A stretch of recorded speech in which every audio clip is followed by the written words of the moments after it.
Olá, pessoas, eu sou o Bruno. E eu sou o Éder, o convidado da vez aqui no canal Seja Melhor Que Ontem. Se você viu o vídeo passado, os sinais da volta de Cristo, você está de parabéns, porque você vai aprender agora a volta de Cristo, beleza? Com a participação aqui do nosso ilustre Éder Marques. Espero que você possa entender o máximo desse conteúdo aí.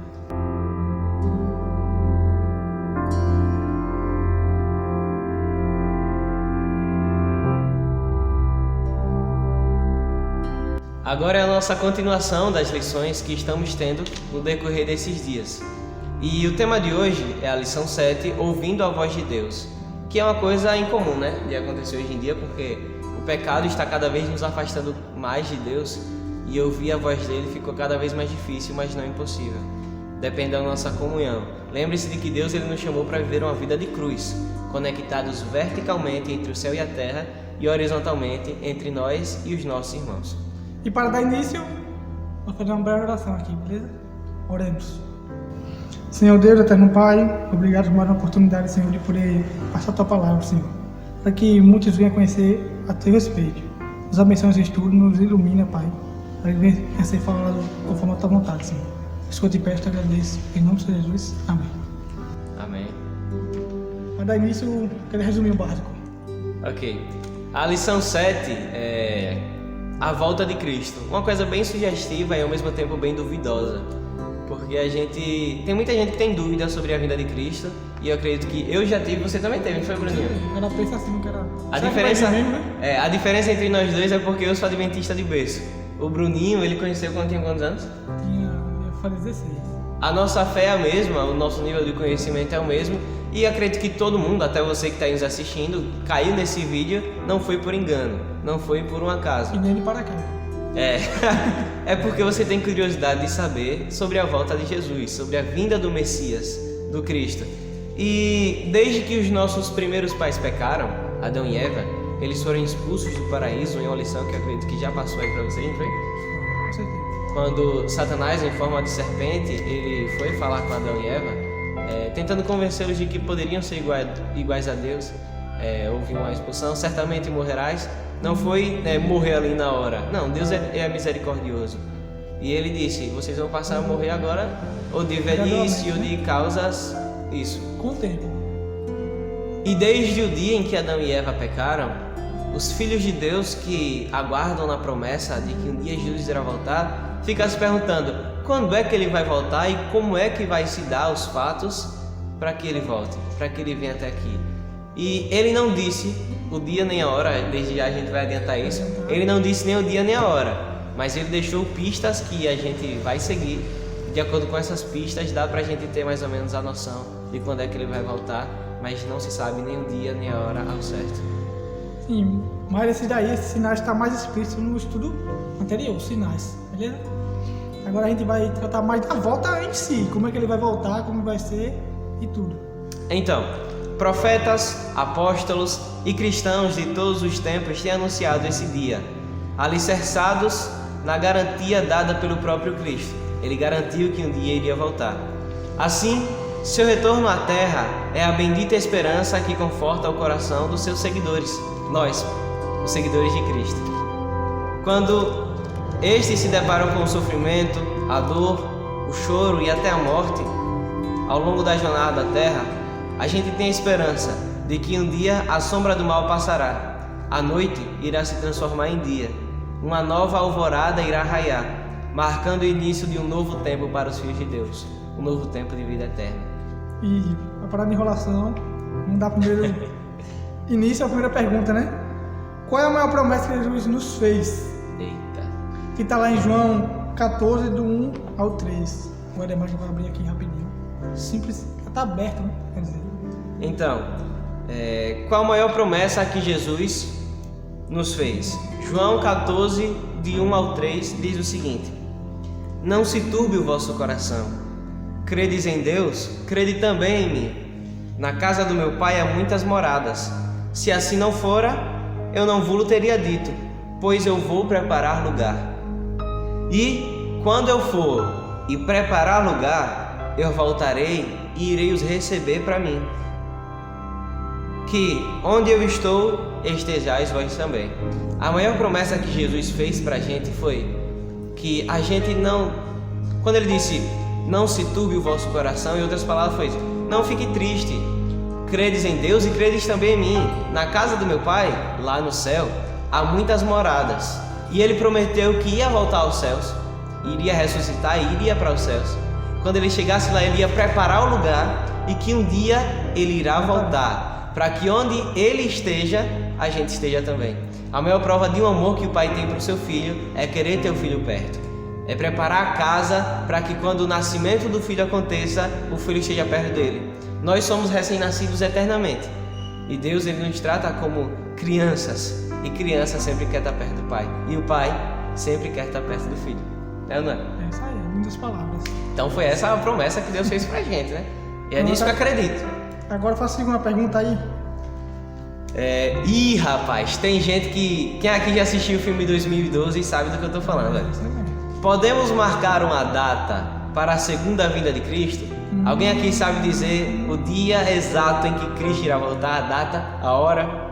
Vou ler aqui, que está lá em Mateus 24:36, diz o seguinte: mas a respeito daquele dia e hora ninguém sabe, nem os anjos dos céus, nem o Filho, senão o Pai. Olha, nem os anjos que moram com ele lá, nem o Filho de Deus, que é Jesus Cristo, nem o próprio Jesus sabe. Somente sabe de que vai Deus. voltar. Imagina a gente.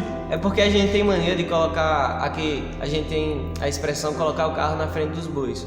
Porque a gente tem os nossos próprios planos. O ser humano, ele faz planos.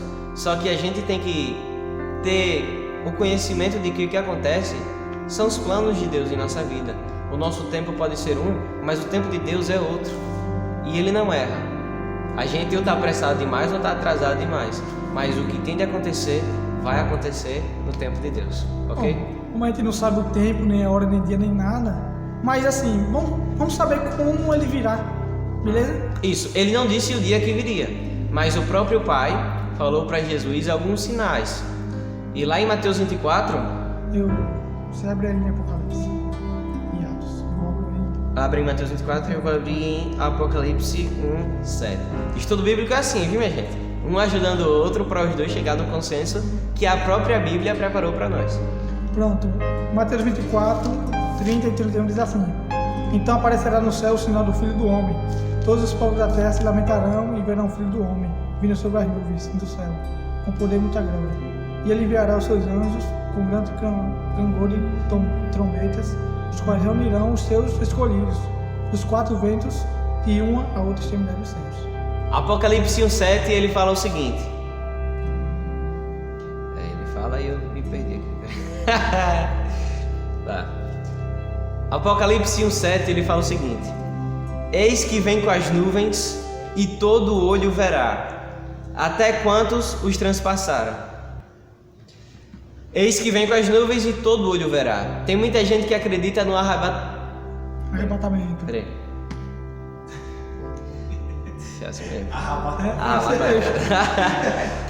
Vamos lá.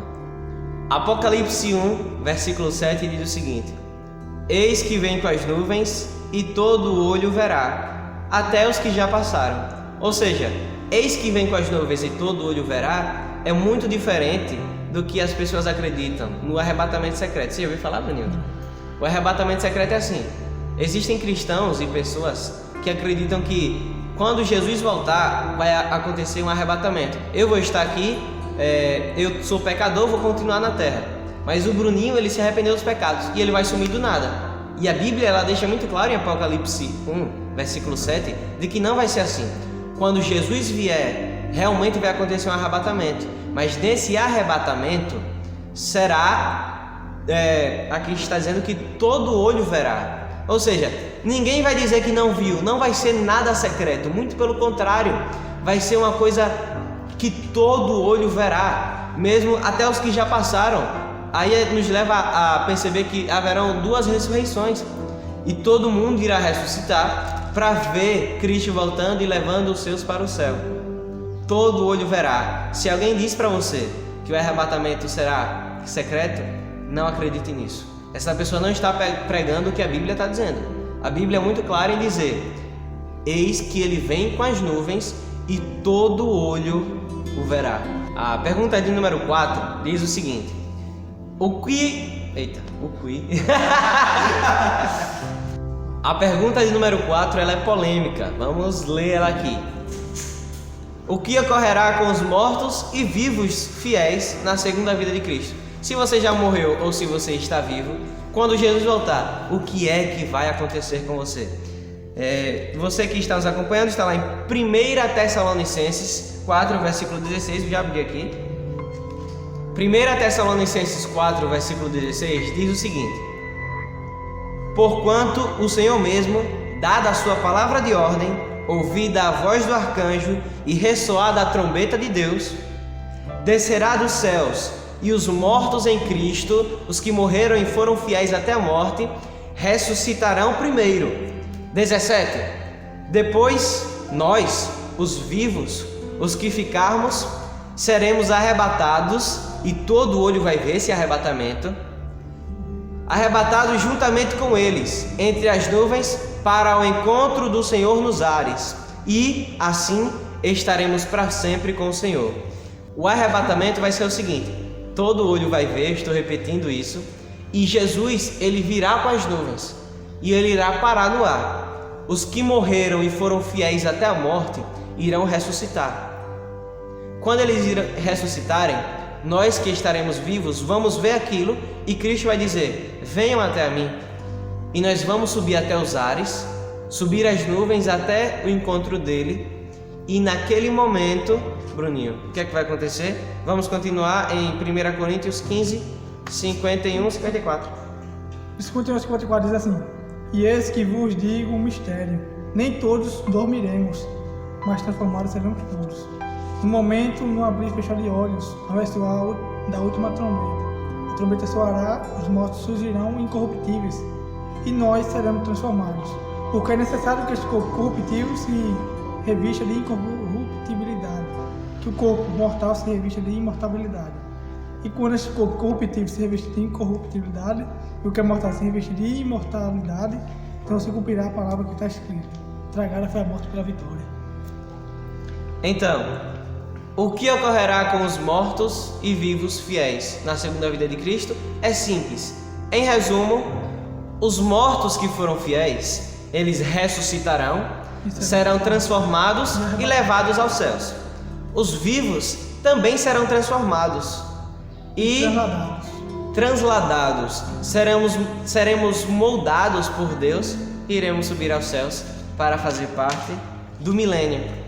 Nota, se você ficou curioso sobre o milênio que eu acabei de falar aqui, a próxima lição vai trazer mais detalhes pra gente sobre o que é esse milênio, depois da segunda vinda de Cristo. Mas voltando pro assunto, a pergunta de número 5 pode ser uma dúvida minha e sua também. A gente que tá aqui, a gente também aprende, né não, Bruninho? A gente, quando tá dando estudo para vocês, a gente também tá aprendendo. Por isso que é bom que quando você se batize, você passe o que você sabe para as outras pessoas, que você vai refrescando a sua memória e falando para as outras pessoas, aprendendo mais, exatamente. A gente viu que os mortos e vivos que fizeram a vontade de Deus ressuscitarão, os mortos e os vivos serão transformados e levados ao céu. Agora, o que acontecerá com os vivos que não fizeram a vontade de Deus? Que está lá em Apocalipse 6, do 15 ao 17, e Tessalonicenses 2, versículo 8. Do 15 ao 17 é o seguinte: os reis da terra, os grandes, os comandantes, os ricos, os poderosos e todo escravo, e todo livre se esconderá nas cavernas e nos penhascos dos montes. E disseram aos montes e aos rosteiros: cai sobre nós, esconde-nos da face daquele que se assenta no trono e da ira do Cordeiro, porque chegou o dia, o grande dia da ira deles. E quem é que pode suster-se? A gente pode perceber que eles irão ficar com medo, porque eles sabem que não fizeram a vontade de Deus e lembrarão que avisaram para ele que era para ele ter feito, e eles irão ficar com medo porque eles sabiam que o dia do juízo iria chegar.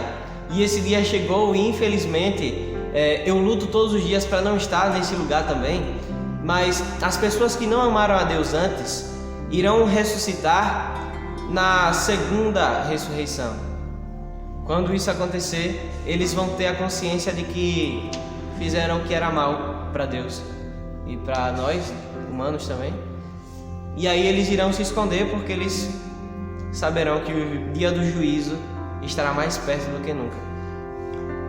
E Tessalonicenses 2, 8, né? Diz o seguinte: então será de fato revelado o iníquo, o pecador, a quem o Senhor matará com o sopro de sua boca e o destruirá pela manifestação de sua vinda. Quando acontecer a segunda ressurreição, da mesma maneira que Cristo nos deu a vida, Ele vai tirar. Ele nos deu o fôlego de vida lá no Jardim do Éden. Ele fez, e o ser humano passou a ter o fôlego de vida, o vento, o oxigênio. Mas, Bruninho, da mesma maneira que a gente teve a vida, na segunda ressurreição haverá a morte, dessa mesma maneira. Porque, gente, às vezes você pode parar para pensar, você pode pensar que Deus é um tirano fazendo isso, mas não é assim. Deus, ele não é um tirano, Ele é amor, mas Ele também é justiça. Ele foi amor para os que amaram Ele e foi amor durante muito tempo para os que também não amaram Ele.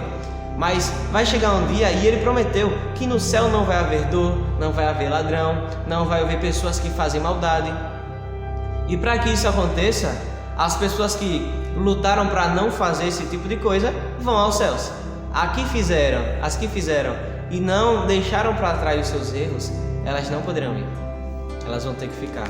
E o fôlego de vida um dia foi dado e agora vai ter que ser retirado, para que no céu só haja bondade, só haja amor, só haja justiça. Porque Deus, Ele ama porque Ele é o amor. Ele é a justiça, Bruninho. Porque Ele é justiça. Ele dá justiça porque Ele é a justiça. Ele dá misericórdia para nós porque Ele é a própria misericórdia. Então, no céu, se você fez coisa errada, você não vai entrar. Porque no céu não vai entrar coisa ruim. Agora, a gente falou tanto em ressurreição, negócio de transformação aqui. Vamos saber exatamente quanta ressurreição a Bíblia fala, beleza? Talvez você esteja aí com dúvida, né? Vai ter duas? A primeira, a segunda? 50, vamos tirar sei lá. Vamos lá, primeiro tá lá em... 50 também é demais, né? Primeiro os bebês, depois as crianças. Vai que... sei lá, vai que o pessoal pensou aí. João 5, 29 ao 28 e 29 e Daniel 2, 12 e 2. Daniel? Daniel. E João diz o seguinte, João 5, 28 e 29. Não vos maravilheis disto, porque vem a hora em que todos os que se acham nos túmulos ouvirão sua voz e sairão. Os que tiverem feito bem, para a ressurreição da vida. Os que tiverem praticado mal, para a ressurreição do juízo. Exatamente. Você viu que a gente falou dos vivos que tiveram mortos e os vivos que estavam na terra. Serão levados ao céu. Agora, na segunda vinda, Ele vai pegar aqueles que estavam mortos, que fizeram a vontade dEle, e os mortos que não fizeram, vai ser destruído. Né? A gente percebe que o reino de Deus, ele é muito sistematizado, é uma coisa bem organizada.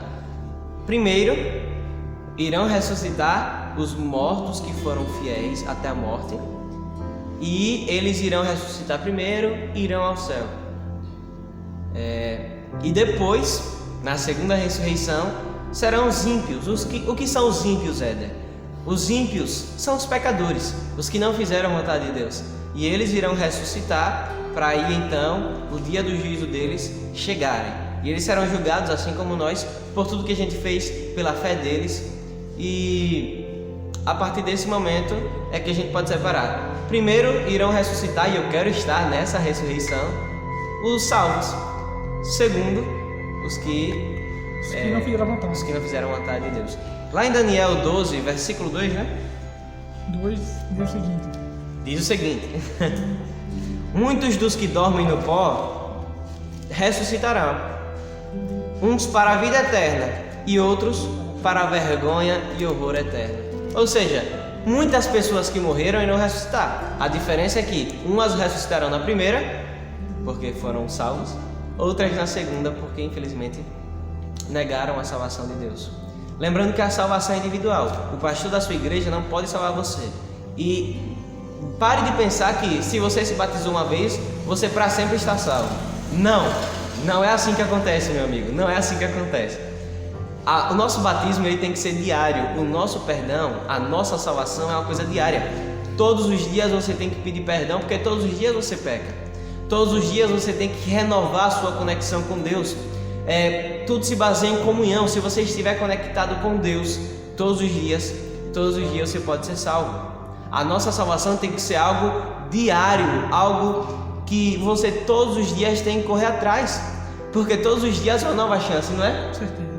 Do pôr do sol ao pôr do sol, o dia se renova. Aí você tem até uma brincadeira entre nós, o nosso irmão Bia lá da Roseta, que ele diz o seguinte: você é o Bia? Aí ele diz, até o pôr do sol. Aí um dia eu perguntei, por que até o pôr do sol? Aí ele disse, porque depois do pôr do sol se renova, Éder. E é exatamente isso, depois do pôr do sol a nossa história se renova.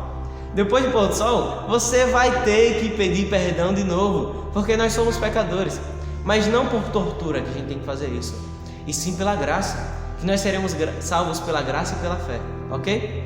Todos os dias nós temos que nos rebatizar, e é de uma maneira boa, é mantendo a comunhão. Se você criar uma amizade com Cristo, Ele irá lembrar de você, porque a gente só lembra dos nossos amigos, é verdade, não é? Então, é isso. Pronto, a sétima pergunta, tá quase acabando, não? Calma aí.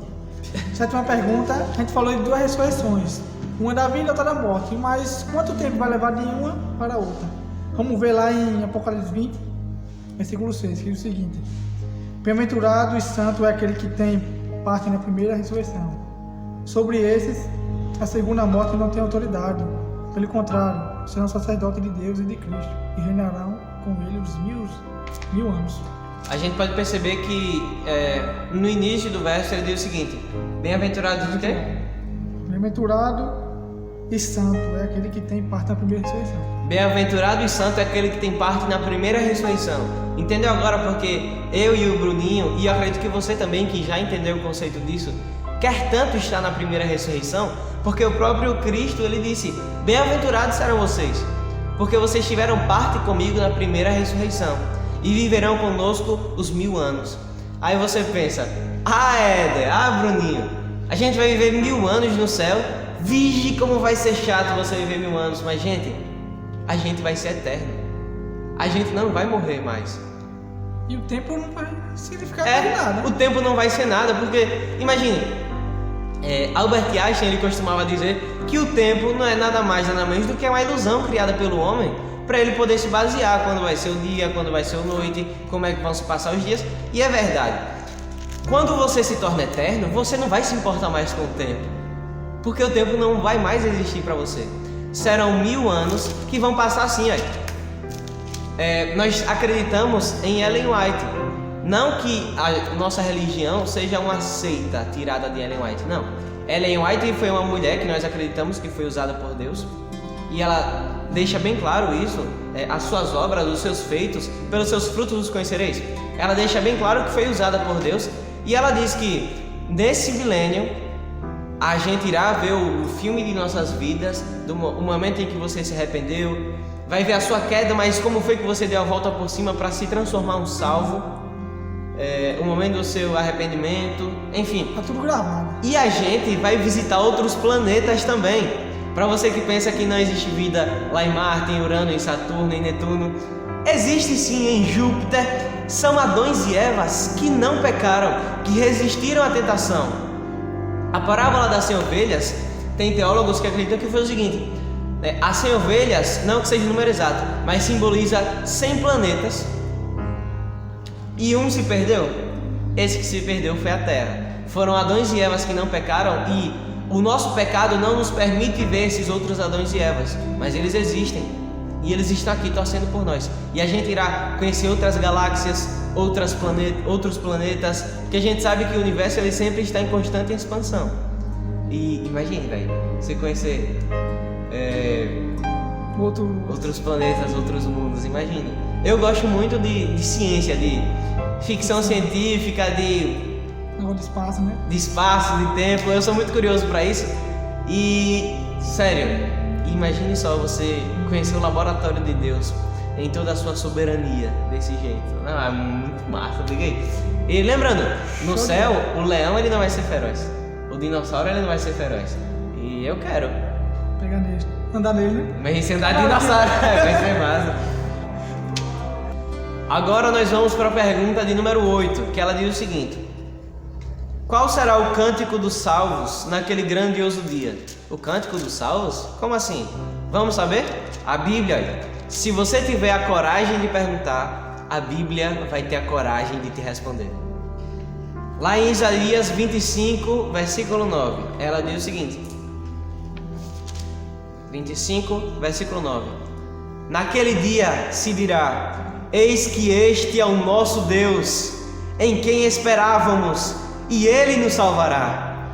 Este é o Senhor, a quem aguardávamos. Na sua salvação exaltaremos e nos alegraremos. No tempo certo, do carro do outro.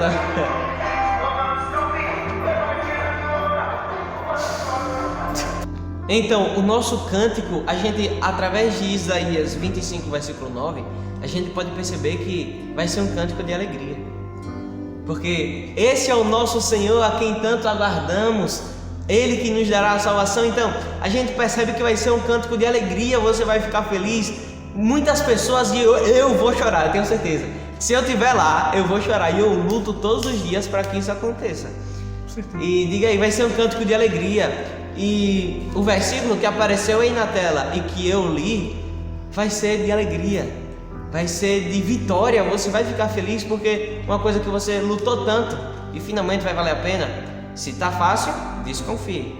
Tudo que vale a pena tem um pouco de dificuldade, seja a dificuldade grande ou pequena, mas é difícil. Ser melhor que ontem é difícil. Correr todo dia é fácil? Acordar 5 horas da manhã é fácil? E você? Mas nada é impossível, né?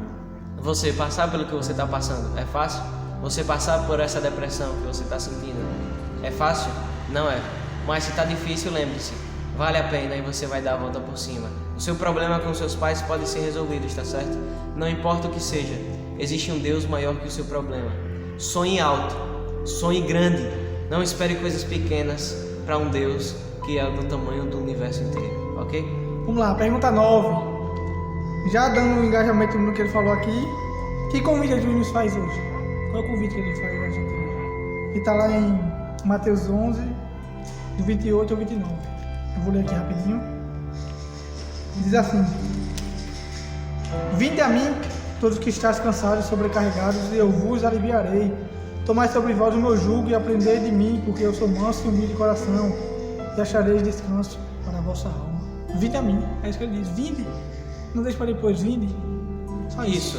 É interessante a gente frisar bem que muitas das vezes a gente ora, mas não sai do canto. A gente não dá o primeiro passo. É importante dizer que Deus, ele sempre está do nosso lado.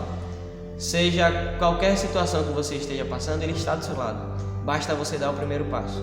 Bruninho, vamos mostrar agora na prática como é essa questão. Olha, fica aí, Bruninho, levanta. Vamos afastar aqui um pouquinho a cadeira. Bruninho, estica o braço. Aqui, ó. É como se Deus, ele sempre estivesse com o braço estendido para você e ele dissesse: vinde a mim. E você: Senhor, me ajude a vencer a depressão. Mas não sai do canto. Senhor, me ajude a eu cantar na igreja, a eu pregar na igreja. Mas não sai do canto. Senhor, eu quero ter um bom relacionamento com os meus pais. Eu quero ser fiel a Ti. Mas não sai do canto. A sua vida vai mudar quando você for até Jesus. Quando você der o primeiro passo. Quando você dizer: Senhor, eu orei e eu fui até Ti.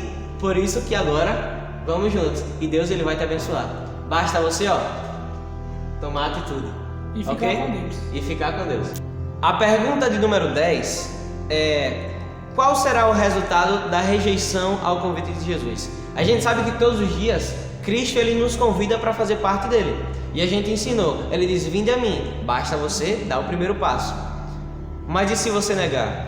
Lá em Mateus, capítulo 25, versículo 41, é um texto pesado. Você que está aí do outro lado, você tem que entender que é um texto pesado. A gente vai ler o texto para você, mas para você sentir o peso do que é rejeitar o convite de Jesus. Mateus 25, 41. Então o rei dirá também aos que estiverem à sua esquerda: apartai-vos de mim, malditos, para o fogo eterno preparado para o diabo e seus anjos. É realmente um texto pesado, mas que se você... Eu te convido a ler Mateus 25. Porque se você pegar só esse versículo, você não vai entender muito bem. Mas nós vamos resumir para vocês. Os que estiverem à esquerda, ele vai dizer para que se afastem. Os que estiverem à direita serão os que aceitaram. Nós conhecemos as pessoas que são os nossos amigos. Quando você vê uma pessoa na rua, você não vai conhecer ela porque ela é uma desconhecida. Mas um amigo seu, você conhece nem que seja de longe. E quando Jesus diz que irá dizer para as pessoas que estiverem à esquerda dele, ou seja, as que não aceitarem o convite, ele vai dizer: afastai-vos de mim, porque essas pessoas não estiveram perto dele e ele não vai reconhecê-las.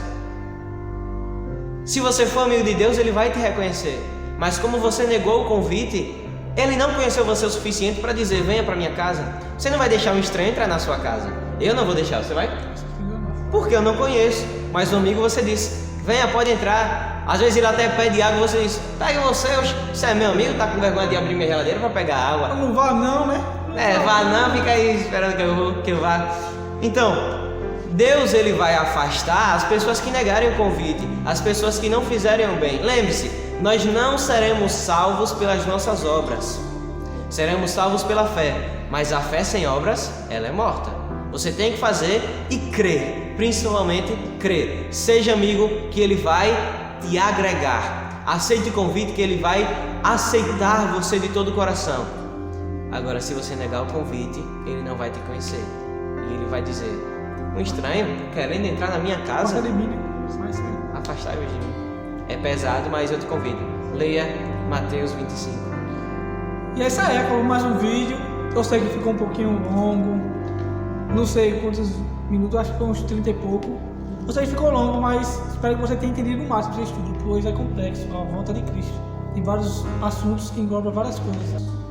Se vocês ficaram com algumas dúvidas, deixa aí nos comentários a sua dúvida, que depois eu já estou me convidando, né, Bruno? Eu e o Bruninho vamos fazer um vídeo respondendo as perguntas que vocês deixarem aqui, explicando melhor, de uma maneira mais ampla, mais sucinta, como vai ser essa vinda de Jesus. As suas dúvidas serão respondidas. A gente pode até fazer um respondendo comentários, né, Bruninho? Pode ser. Respondendo comentários que vocês deixarem aí. E é isso. É um assunto gostoso de se falar. É meio difícil de entender, mas quando você entende, você percebe que do início ao fim da Bíblia, Deus ele é a esperança e ele está no controle de tudo. Ok? E para terminar, eu vou fazer uma breve oração, beleza? Te convido agora a orar e feche seus olhos. Vamos falar com o nosso Deus. Querido Pai, estamos aqui reunidos depois de um estudo da Tua Palavra. Obrigado por nos dar a esperança de que um dia Tu irás voltar e irá nos salvar.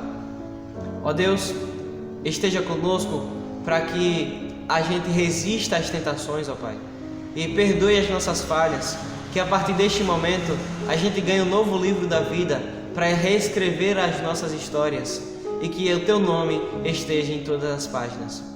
Abençoe a nossa família, abençoe a Tua igreja, o Teu povo, para que a gente possa ser fiel até a morte. E o Senhor prometeu que irá nos dar a coroa da vida. Cuida de nós hoje e sempre, abençoe as nossas famílias, que o Senhor não esteja conosco que o Senhor nos ajude a ser melhor que ontem e que nada nos aconteça de mal, porque o Teu Santo Espírito estará conosco para todo sempre. Oramos isso no nome do Pai, do Filho e do Espírito Santo. Amém. Lembre-se, 3 palavras: Deus está no controle. Mais 3: ore, espere e confie. Quer mais 3? Deus não falha. Até mais. Obrigado. Somos Tuas mãos. Essa camisa aqui, ó, 2019. Atrás. Muito atrás. Espera aí, Bruno. Nessa hora da edição você vai ter que cuidar. Ative o modo Wi-Fi e conecte-se com Deus. Tá passando aí? Ao contrário. É porque é espelhado depois.